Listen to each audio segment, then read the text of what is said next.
Former President Donald Trump has distanced himself from Project 2025, the handbook for a new conservative government written by several right-wing think tanks.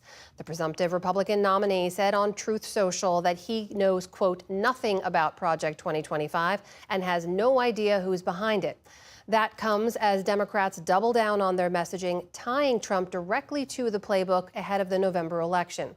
Our White House correspondent Laura Barone-Lopez has been covering this and joins me now. So, Laura, former President Trump denies he knows anyone behind Project 2025. Your reporting shows he's actually connected to some of the architects behind it. What have you found? That's right, Amna. So Project 2025, we're talking about this more than 900-page blueprint that was crafted by Heritage Foundation in coordination with other right-wing think tanks for a future Donald Trump presidency. And now, despite Donald Trump's denials that he knows who these people are, he is deeply connected to key authors of Project 2025, which include Paul Dans, Roger Severino, Ken Cuccinelli, Christopher Miller, and Russ Vought. All of these people served in Trump's administration and are considered serious contenders for top positions in any second Trump term if he were to win office. Also, Russ Vought and Ed Martin, who helped craft Project 2025, are authors also of the new Republican Party platform. So they're deeply connected to the party apparatus,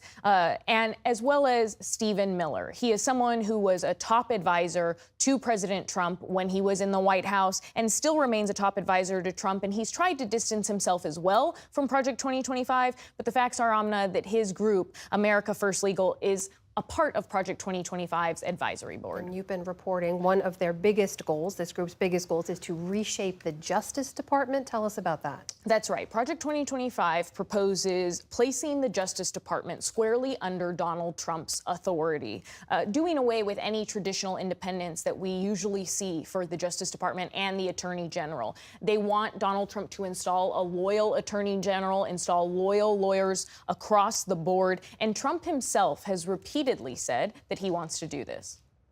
We will restore law and order in our country, and I will direct a completely overhauled DOJ to investigate every radical, out-of-control prosecutor in America for their illegal, racist, and reverse enforcement of the law. There is no law. That, Amna, is a regular part of Donald Trump's stump speeches. So it's not just Project 2025 proposing this, it's also the former president himself. And Russ Vought, again, who worked in Donald Trump's first administration, likely going to be into any second Donald Trump administration, has said that the Justice Department is not an independent agency. He has said this publicly, and that if anyone were to try to say that they are independent in a second potential Trump term, that he would kick them out of the White House. So reshaping the Justice Department seems to be just one part of a larger plan to change the federal government, including gutting career civil servants. What has your reporting found on that?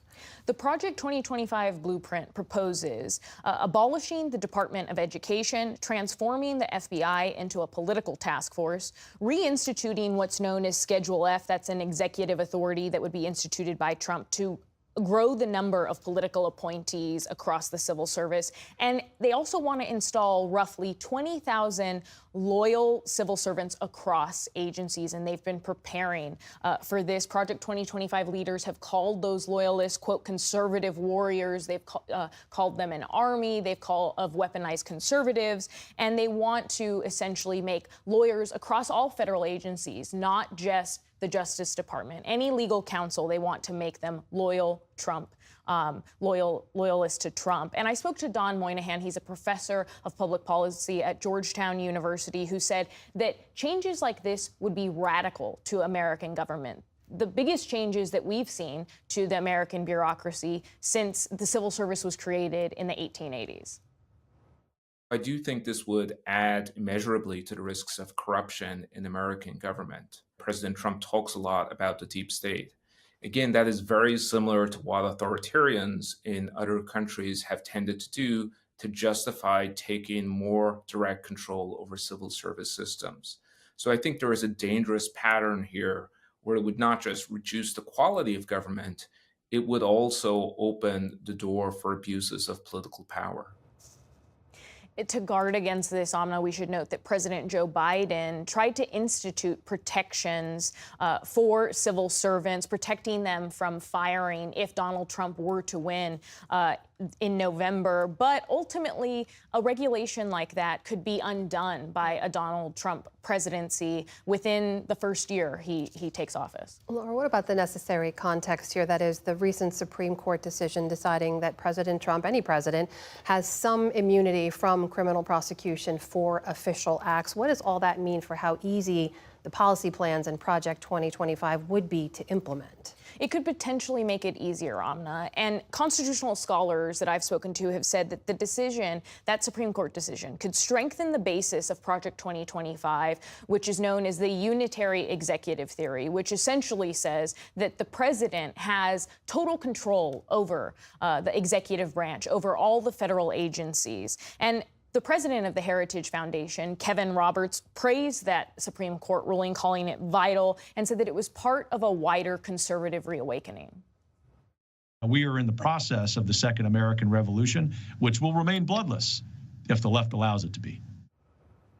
Professor Moynihan added, Amna, that ultimately the Supreme Court decision could help any future president justify getting rid of longstanding independence of the Justice Department or other agencies that are known to be independent, that it could allow them to justify totally doing away with that.